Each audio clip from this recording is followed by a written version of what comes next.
மகாசக்தி ஜோதிடம் யூடியூப் சேனலில் பயணம் செய்கின்ற ஜோதிடர்களே, ஜோதிட மாணவ மாணவிகளே, ஆன்மீக நண்பர்களே, அனைவருக்கும் இனிய வணக்கங்கள். எல்லோரும் சுகமாக இருக்கிறீர்களா? இருப்பீர்கள், இருக்க வேண்டும். எனது தாய் தந்தையரை வணங்கி எனக்கு இந்த ஜோதிட ஞானத்தை அளித்த அனைத்து குருநாதர்களின் ஆசீர்வாதங்களோடு இன்று நமது சேனலில் ஜாதகம் பார்த்து பலனறிய எளிய முறைகள் என்னென்ன என்பது பற்றியும், எவ்வாறு பார்க்க வேண்டும், எப்படி பார்க்க வேண்டும் என்பது பற்றியும் மிக தெளிவாக கூற இருக்கிறேன். ஜாதக பலன்களை சரியாக அறிய முதலில் ஜாதகம் சரியாக கணிக்கப்பட்டு இருக்க வேண்டும். பிறந்த நாள், பிறந்த நேரம், பிறந்த ஊர் ஆகியவை சரியாக தரப்பட்டு இருந்தால் சரியாக கணிக்க முடியும். பிறந்த ஊர் தகவல் எதற்கு என்று சிலருக்கு சந்தேகம் ஏறலாம். ஏன்னா பிறந்த ஊரை வைத்துதான் அந்த பூமியின் உள்ள அச்சரேகை, தீர்க்கரேகை என்பதனை துல்லியமாக கணக்கிட முடியும்.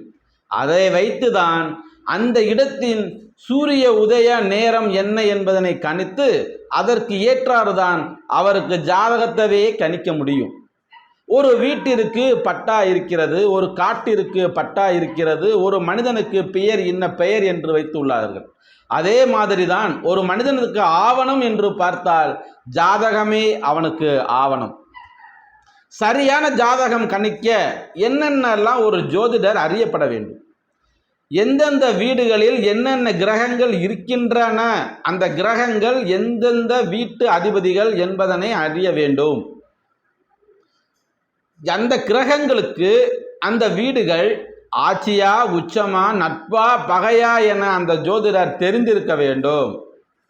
ஒன்றிற்கு மேற்பட்ட கிரகங்கள் ஒரு வீட்டில் சேர்ந்திருந்தாலோ அல்லது இணைந்திருந்தாலோ, ஒரு குறிப்பிட்ட பாகையில் சேர்ந்திருந்தாலோ, ஒரு குறிப்பிட்ட பாகையை விட்டு அதிக தூரத்தில் இருந்தாலோ அது எவ்வாறு இருக்கின்றன, எப்படி இருக்கின்றன என்பதனையும் பார்க்க வேண்டும். எந்தெந்த வீடுகளில் எந்தெந்த கிரகங்கள் இருக்கின்றன, அவர்கள் யாரை பார்க்கின்றார்கள், எப்படி பார்க்கின்றார்கள், பார்க்கப்படுகின்ற கிரகங்களுக்கு இடையே உள்ள உறவுகள் எப்படி என்பதனையும் துல்லியமாக கணிக்க வேண்டும். கிரகங்களின் வலிமை எந்த அளவுக்கு உள்ளது என்பதனையும் அறியப்பட வேண்டும். அந்த ஜாதகத்தில் இருக்கும் யோகங்கள் என்னென்ன, அந்த ஜாதகத்தில் உள்ள தோஷங்கள் என்னென்ன, அந்த கிரகத்தினுடைய தசாபுத்தி நடக்கின்றனவா, எந்த கிரகத்தினுடைய தசாபுத்தி நடந்து கொண்டிருக்கிறது, புத்திநாதன் எங்கே அமர்ந்திருக்கின்றார், தசாநாதன் எங்கே அமர்ந்திருக்கின்றார், அந்தரநாதன் எங்கே அமர்ந்திருக்கின்றார், அவர்களையும் கணித்து இன்றைய நிலையில் உள்ள கோச்சார பலன்கள், கோச்சார கிரகங்களின் நிலை என்ன என்பதனை பற்றியும் அறியப்பட வேண்டும். பொதுவாகவே சில ஜோதிடர்கள் லா என்று உள்ளதனை லக்னம் என்று, அதுவே முதல் வீடாகும் என்றும் எண்ணுகின்றனர். சிலர் ராசி எங்கே இருக்கின்றதோ அது முதல் வீடாக எண்ணி பலன்களை கூறுவதுண்டு. ஜோதிடத்தில் எண்ணற்ற முறைகள் இருந்த பொழுதிலும் ஒரு சில முறைகளை மற்றும் சில ஜோதிடர்கள் கணித்து வருகின்றனர். அந்த வகையிலேயே லக்னம் லா என்று உங்கள் ஜாதகத்தில் எங்கு உள்ளதோ அதுவே முதல் வீடாகும். லக்கண கேந்திரங்கள், திரிகோணங்களில் அதிபதிகள் ஆட்சி, உச்சம் அல்லது நட்பு வீடுகளில் இருப்பது ஒரு ஜாதகருக்கு அதிர்ஷ்டத்தை கொடுக்கும்.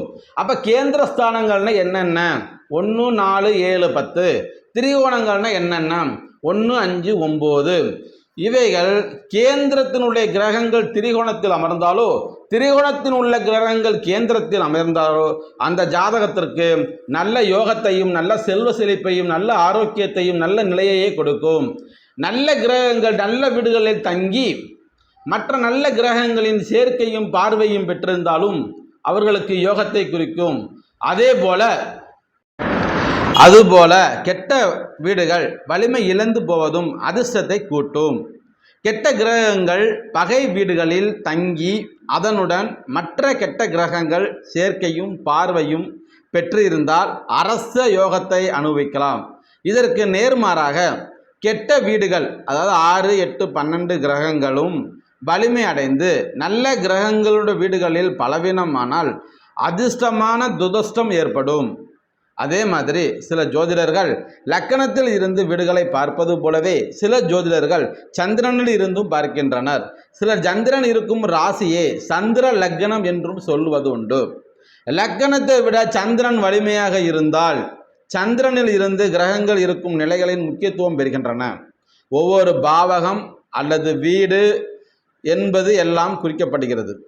அந்த வீடு நன்றாக அமைந்தால் அது சம்பந்தப்பட்ட எல்லாமே நன்றாக இருந்துவிடும். உதாரணத்திற்காக ஒரு வீடு என்பது லக்னம். லக்னத்தில் ஒரு கிரகம் இருந்து அவை ஆட்சி உச்சம் பெற்றால் அந்த லக்னாதிபதி வலுவடைகிறார் என்று அர்த்தம். அதே போல உதாரணமாக ஒருவருடைய 4ஆம் வீட்டை எடுத்துக்கொள்வோம். 4ஆம் வீட்டு கிரகம் ஆட்சி பெற்று சுபர் பார்வையும் பெற்று வலிமையாக இருந்து விட்டால் அப்போ அந்த 4ஆம் வீடு என்பது எதனை குறிக்கும்? வீடு, கல்வி, நிலபுலன், செல்வம், வாகனம், முன்னோர் சொத்து, தாயார், சுக சௌகாரியங்கள், மன நிம்மதி இவற்றையெல்லாம் குறிக்கக்கூடியது இந்த 4ஆம் வீடு என்று அழைக்கப்படுகிறது. அப்போ இது எல்லாமே சிறப்பாக இருக்கும். அந்த தாயார் பற்றி உறுதியாக தெரிந்து கொள்ள கூட அந்த 4ஆம் இடத்தையும் பார்க்கணும். அதுக்கடுத்து மாதூர் காரகன் ஆகிய சந்திரனுடைய வலிமையையும் பார்க்க வேண்டும். அதே நேரத்தில் பார்த்திங்கன்னா கல்வி பற்றி முழுமையாக அறிந்து கொள்ள புதன் வலிமையை பார்க்க வேண்டும். நிலபுலன்களை பற்றி தெரிந்து கொள்ள செவ்வாயின் வலிமையை பார்க்க வேண்டும்.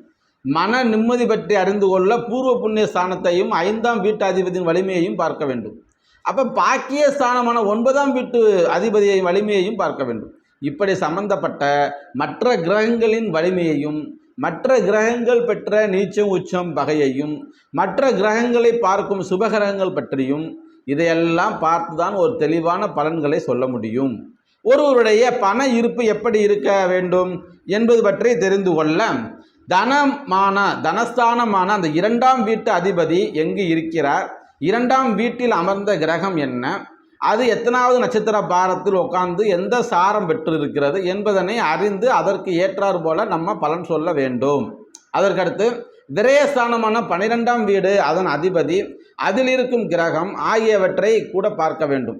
2, 11ஆம் வீடுகள் நன்றாக இருந்தால்தான் 12ஆம் வீடு என்ற மோட்சஸ்தானமாகிய அதனுடைய வலிமையையும் பார்த்து அந்த இடத்திலே பலன்களை கூறப்பட வேண்டும். ஒருவருடைய ஆயுள் பற்றி தெரிந்து கொள்ள வேண்டும். அப்போ லக்கணம், 8ஆம் வீடு, ஆயுள்காரகனாகிய சனி, இந்த 3 கிரகத்தினுடைய வலிமைகளையும் பார்க்க வேண்டும். அப்படி 3 நல்ல விதமாக அமைந்துவிட்டால் அவர் பூரண ஆயுளை கொண்டிருப்பார். மரணம் அல்லது மாரகம் எடுத்துப்படுத்தும் கிரகங்களாக 2ஆம் வீட்டையோ 7ஆம் வீட்டையோ சொல்கிறார்கள். அந்த 2ஆம் வீடு பணம், குடும்பம் முதலான முக்கிய அம்சங்கள் நிர்ணயித்தாலும் 7ஆம் வீடு கேந்திரமாக இருந்து திருமண வாழ்க்கையில் கணவன் மனைவி முதலான முக்கிய அம்சங்களை நிர்ணயித்தாலும் இது போன்ற மாரகத்தை ஏற்படுத்தும் தன்மையை பெற்றிருக்கும். அதே மாதிரி பாருங்கள் என்பது இது எல்லாமே ஒன்னொன்றுக்கு ஒரு உதாரணத்தை சொல்லி தான் நம்ம சொல்லிட்டு வரோம். இப்போ 5ஆம் இடம் அப்படின்னு எடுத்துக்கிட்டேன்னா குழந்தை பாக்கியம், பூர்வ புண்ணியம் அப்படின்னு நம்ம சொல்கிறோம். அப்போ மனைவி அல்லது கணவனை பற்றி சொல்ல வேண்டுமானால் அங்கே சுக்கிரனையும் 7ஆம் வீட்டையும் வைத்து சொல்ல வேண்டும். தந்தையை பற்றி சொல்ல வேண்டுமானால் சூரியனையும் 9ஆம் வீட்டையும் வைத்து பலன் எடுக்க வேண்டும். அதே மாதிரி தான் எல்லா விஷயங்களிலும் ஒரு விஷயத்துக்கும் இன்னொரு கிரகத்தோடு இணைந்து அந்த கிரகத்தினுடைய தன்மையும் இந்த கிரகத்தோட தன்மையும் எவ்வாறெல்லாம் இருக்கின்றன என்பதனை அனுசரணை பண்ணி அதுக்கு ஏற்ற மாதிரி தான் ஆய்வுகளை கொண்டு போக வேண்டும்.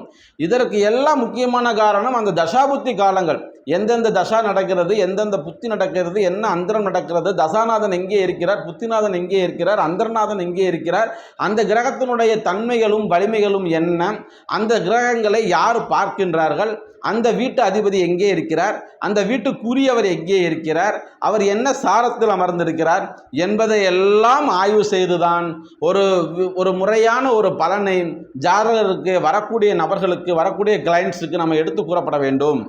பெரும்பாலும் ஒவ்வொரு வீடும் ஒவ்வொரு கிரகமும் நல்லதும் கெட்டதும் அம்சங்கள் கலந்தே பெற்று இருக்கும்.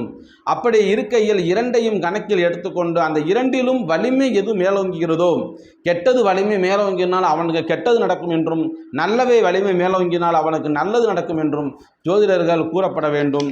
அதற்கு அனுபவம் வாய்ந்த ஒரு நல்ல தெரிந்த ஜோதிடர்களை நீங்கள் பார்க்கப்பட வேண்டும் என்பதுதான் உண்மை.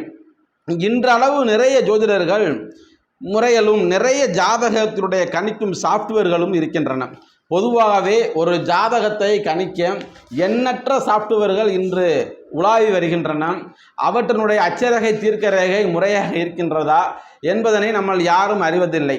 அவர்கள் கொண்டு வராங்க, அதுக்கேற்ற மாதிரி நம்ம பலன்களை சொல்லிடுறோம். அப்படி சொல்ல போகிறப்ப அந்த பலன்கள் பொய்யாக கூட இருக்கிறதுக்கான வாய்ப்புகள் உண்டு. எனவே ஜோதிடர்களாகிய நாம் பஞ்சாங்கத்தை வைத்து அவர்களுடைய பிறந்த நேரம், பிறந்த நாள், பிறந்த குறிப்பு, பிறந்த கிழமையை வைத்து பஞ்சாங்கத்தை வைத்து நாம் சரிபார்த்து தான் அவர்களுக்கு பலன்களை கூறப்பட வேண்டும் என்று சொல்லிக்கொண்டு, மகாசக்தி ஜோதிடத்தின் வாயிலாக பல்வேறு விதமான ஜோதிட பயிற்சிகள் நடத்தப்பட்டு வருகின்றன.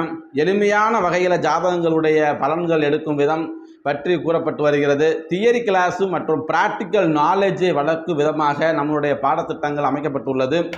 என்னை தொடர்பு கொள்வதற்கு 99 76 83 60 64 என்ற எண்ணில் தொடர்பு கொண்டு பேசலாம்.